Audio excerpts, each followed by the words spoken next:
안녕하세요. 외과의사입니다. 오늘도 지금 새벽 5시입니다. 낮에는 바빠서 영상을 못 찍는 경우가 많고요. 이렇게 밤에 응급수술하러 나왔다가 이제 시간이 애매해서 집에 돌아가기가 좀 하면은 평소에 생각해뒀던 것들을 정리해서 이렇게 영상을 찍습니다. 오늘은 합병증에 대해서 좀 말씀드릴게요. 우리도 외과에서 합병증 때문에 치료하는 경우도 있고 수술을 하는 경우도 있거든요. 합병증이라는 거는 우리가 이제 병원에서 여러 가지 치료를 받다 보면 그에 따른 불가피하게 생기는 경우가 종종 있습니다. 굳이 비유를 하자면 여러분들이 버스나 택시를 타는데 반드시 교통사고가 안 생기리라는 법은 없잖아요. 일정한 확률인데 안 생긴다 뿐이지, 잘 안 생긴다 뿐이지, 그럴 걸 감수하고 이제 버스나 택시를 타고 자전거를 타고 오토바이를 타고 하시는 거잖아요.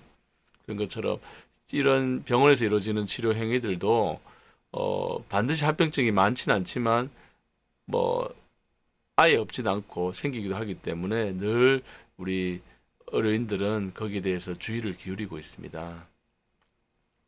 특히 우리가 간단하게라 본다면 우리 병의원에 오면은 수액을 맞잖아요. 링거액을 맞잖아요. 팔에 이런 혈관 같은데 링거액을 맞잖아요. 요런데 이거 이렇게 맞더라도 어떤 합병증이 생기냐면 혈관이 이제 터져서 부풀어 오른다든지 피멍이 든다든지 하는 합병증이 생길 수 있습니다.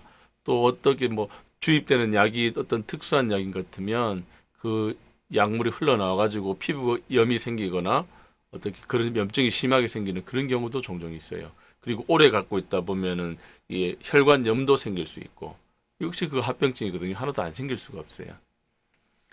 또 더 나아가서 우리가 자주 하는 내시경, 많은 분들이 검사하는 내시경 검사 있지 않습니까? 위내시경, 대장 내시경 검사.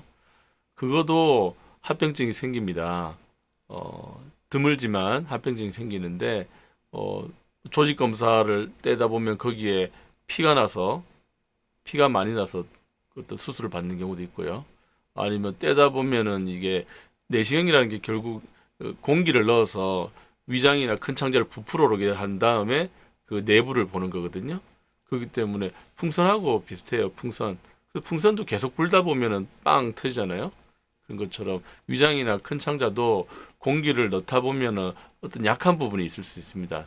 이 병에 있어서 위궤양이나 이런 부분이 약했다든지 아니면 개실이라고 생기는 약한 부위가 터지는 경우도 있거든요.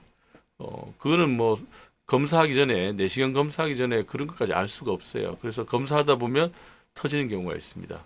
그래서 그렇게 되다 보면 또 수술 받아야 되는 경우도 있죠. 그것도 어떻게 보면 결국 합병증을 감수하고 내시경을 해야 되는 거죠. 그래서 위내시경이나 큰 창자 내시경도 결국 식도나 위장이나 큰 창자나 십이지장에 피가 나거나 터지거나 하는 합병증이 또 생길 수 있습니다. 그리고 내시경 할 때 수면 내시경 하잖아요. 수면 내시경은 또 우리 진정제를 줍니다. 진정제를 주는데 그걸 주고 하는 건데 진정제 용량이라든지 환자의 어떤 그 전신 상태에 따라서 어떤 호흡 곤란이 생기기도 합니다. 그래서 그것도 조심해야 되고요.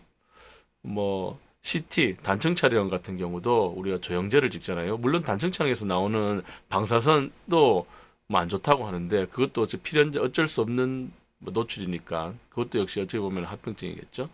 그리고 CT를 찍을 때 조영제를 쓰거든요. 이 조직을 잘 보이게 하는 조영제라는 약물을 쓰는데 그 약물도 100% 안전한 게 아닙니다. 알레르기 반응이 일어나서 호흡 곤란이 생기기도 하고 심지어 혈압이 떨어진다든지 그런 경우도 있습니다.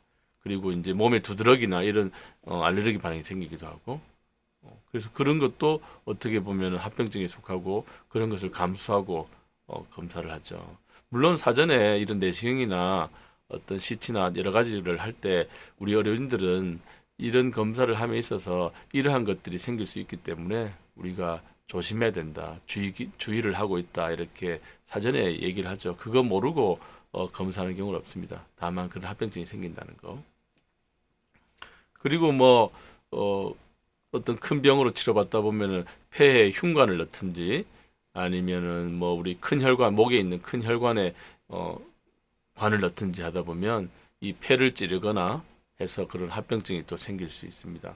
어떤 잘못 이게 폐를 뭐 많이 찔르거나 피가 많이 나면 어떤 치명적인 경우도 생기기도 하거든요.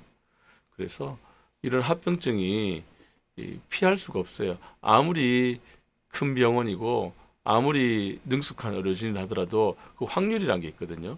아무리 운전을 매우 매우 잘하시는 분이라도 교통사고 확률이 있지 않습니까? 물론 낮긴 하겠지만 초보신자보다 낮긴 하겠지만 그래서 그 확률을 피해갈 수는 없습니다. 줄이려고 노력은 하는데 항상 그게 생길 수 있고 거기에 있으면 합병증이 생기면 그 합병증을 또 낫기 위해서 치료하기 위해서 최선을 다하는 것이 저희 의료진의 항상 의무입니다. 의무이고 또 저는 뭐 수술하는 입장에서 수술도 항상 이제 필연적인 합병증이 따라옵니다.